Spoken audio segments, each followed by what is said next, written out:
Kung gusto mo pumunta ng Amerika, gusto ko lang din i-share sa'yo ang lifestyle ko dito. What's good mga ka-Texas? Ako nga pala si Ras Texas at ito ang A Day in a Life sa Amerika dito sa Dallas, Texas. Let's go! At ayan na nga mga ka-Texas, bago magsimula yung shift namin, uminom muna ako ng vitamins. Vitamin A, Vitamin B, Vitamin C, Vitamin D, vitamins so whatsoever. Daming kong vitamins na tinake. At ang pinaka-favorite ko sa lahat, fish oil. Because it's good for the heart mga ka-Texas. Ayan. Kumain din ako ng 2 gummies na vitamins mga ka-Texas. At napakasarap nito. At ayan na nga mga ka-Texas, no. Nagsapatos na ako. At 10 minutes na lang alis na kami. Baka malate kami. Bali 16 minutes drive pala papunta dun sa pinagtatrabahuan namin mula hanggang dun sa bahay namin. At wala na din ganong traffic tuwing gabi. Ayan nga, nakahanap na sa airpods ko ng pagpaparkingan namin. Sana all nakakapag-drive na. Ito nga pala yung panahon mga ka-Texas. Naulan dito at sobrang lamig pa at may pagka-foggy. Ngayon nakapasok na ako. Simula na ang bakbakan hanggang mag-umaga. Pampa good vibes lang. Mag-A ka muna sa CCTV sa entrance na lagi ko nadadaanan. Outfit check muna tayo gar. Palakasin muna natin yung dating natin. Ay inayos ko nga lang itong cap ko at medyo masikip na. At tara na, maghanap na tayo ng ladder cart at L-cart na gagamitin namin. Ayun nga mga ka-Texas, nakahanap na ako ng L-cart at ladder cart. Iniwan ko na dyan sa Gedli at sila airpods ko nang bahala dyan. 9:37 na at nauna na ako nag-clock in. Hindi na ako umattend ng meeting at 2 truck na bago mag-day off sa shift. Ito nga at sinulatan ko na ng lokasyon itong mga box. Nilagay ko lang sa gilid-gilid at meron pang mga customers na dumaraan. At pagkatapos ng meeting, susunod na ang pamilya ko para mag-stock. Iniwan ko na lang dito sa paleta itong mga malalaking box dahil sa dulong lokasyon ito. Ayan, 1 pallet down mga ka-Texas. Ito na nga yung pangalawang paleta ng houseware mga ka-Texas. Hiniwa ko na ang plastic cover nito. Simulan na natin sulatan ng mga lokasyon ang mga box. At ayan, nalaglag pa nga yung 2 box pero okay lang. Hindi naman siya fragile. Sulat lang ng sulat hanggang maubos itong mga box sa paleta. Parang secretary ba? Bali 9 months ko na itong ginagawa. At ayan, nakalahati na natin yung paleta. Tamang distribute lang tayo ulit sa mga aisle na kung saan banda i-stock ang lokasyon ng item. At ito mga ka-Texas, may sinusulat ako para sa inyo. Wait lang, teka lang.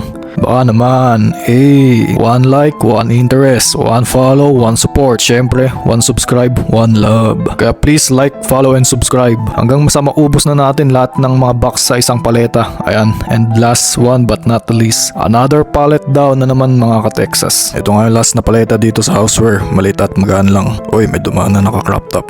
Joke lang. Joke lang, sinigang. Kailangan natin mag-focus. Tuloy-tuloy lang ang pagdidistribute ng mga boxes. Mark here, mark there, mark everywhere. Scan here, scan there, scan everywhere. Diyos ko. Ilang minuto lang mga ka-Texas, naubos na agad ang mga box sa paleta. Kaya nilagay ko lang dyan ulit sa gilid para ma-organize ang pag-distribute. So yeah, what can I say? Another pallet down na naman ulit mga ka-Texas. Meron pang isang paleta dito mga ka-Texas at kung tawaging mini furniture sa aisle 1 to 18. Magaan lang pero ang daming malilit na boxes. Mukha na nga ako dito ng L-cart at dyan ko nga ilalagay ang mga wax candles para minsanang lagay at stock na lang ang mangyayari. Mga ilang minuto ulit, naubos ko na nga ang mga boxes dito sa paleta at 3rd pallet down na. Iba talaga pag teamwork kayo nagtatrabaho. At ayan nga mga Texas, dumating na yung favorite subject natin. The break time pala. 12 AM ng madaling araw. Bumili lang ako ng chicken salad at Cheetos na maanghang. Tamang kagat lang tayo dyan. Ayan, sarap-sarap. So ayan nga, pagkataas ng break time, 12:23 na nga. Medyo sad kasi ang bilis ng favorite subject natin. The break time natin. So back to work na ulit tayo mga ka-Texas. Ito nga pala yung sumunod na paleta mga ka-Texas. Hardware palette. Ayan, tamang mark na lang ulit tayo ng mga locations. Distribute lang ng distribute. Patuloy-tuloy lang. Ayan, nakakalahati na nga ulit natin. Ayan, ganyan lang. Paulit-ulit lang yan mga ka-Texas. Hanggang sa maubos na natin. Ayan, another pallet down na naman mga ka-Texas. Ito nga pala at 1:59 na. Gusto mo makakita ng magic mga ka-Texas. Watch and learn.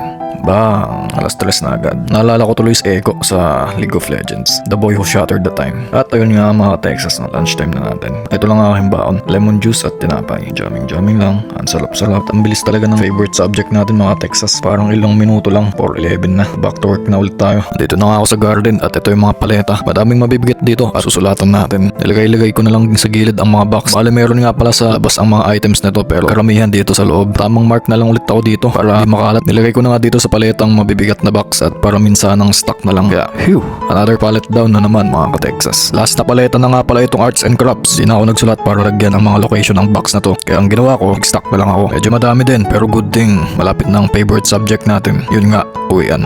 Magagaan nga lang ang items dito. Maliliit pero madami. Lalo na yung break pack kung tawagin. Nako, it takes 4 na oras bago mo mayari. At depende pa pa kung ilang truck ang delivery. At ayan nga 7:50 na. Tapos na natin yung arts and crafts na paleta. 10 minutes na lang bago mag favorite subject ay uwian. Bali nalinis na pala namin lahat ng mga paleta sa GM. Paleta, ladder cart at L carts namin ay nasoli na namin sa likod. At ayan nga, 8pm na. Chill na lang kami dito sa break room. Pinag-aaway din mga ka-Texas. Uyan na. Ay, salamat. Day off na natin. Naimas ti pinagtutulogin. Ay.